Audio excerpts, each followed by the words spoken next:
gouvernement Macron veut démolir les services publics, paupériser les fonctionnaires et dénaturer leur mission.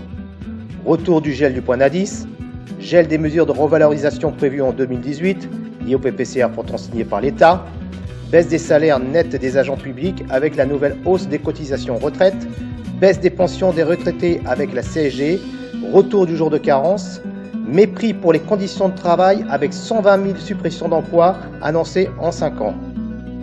Et tout ça pourquoi ? Pour financer une réforme fiscale qui va profiter aux plus fortunés du pays.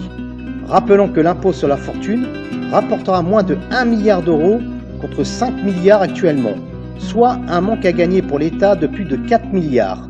En moins d'un an, le gouvernement a fait pleuvoir sur les fonctionnaires une avalanche de mauvais coups.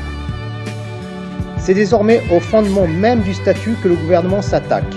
Abandon de mission, rémunération individualisée, recours accru aux contractuels, remise en cause des instances de dialogue social, CHCT, commission paritaire, sont au programme. Le statut des cheminots ou des fonctionnaires est actuellement dans le viseur. Or, il est avant tout une garantie pour le citoyen d'un service public impartial, car ces agents sont au service de l'intérêt général et non de tel et tel intérêt particulier. La réforme des retraites, annoncée pour 2019, vise à défaire un système solidaire déjà fortement dégradé par les réformes précédentes. Le gouvernement Macron mène à marche forcée le pays vers un modèle ultralibéral qui n'est pas majoritaire dans l'opinion, attaché aux valeurs de solidarité et de fraternité.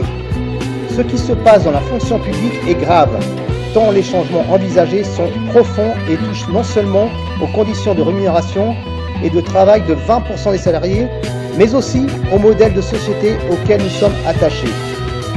Nous devons donc combattre résolument ces orientations qui nous mènent vers toujours plus d'inégalités, toujours plus d'individualisation et dans l'unité syndicale. C'est aujourd'hui la démarche de l'intersyndicale. Restons mobilisés.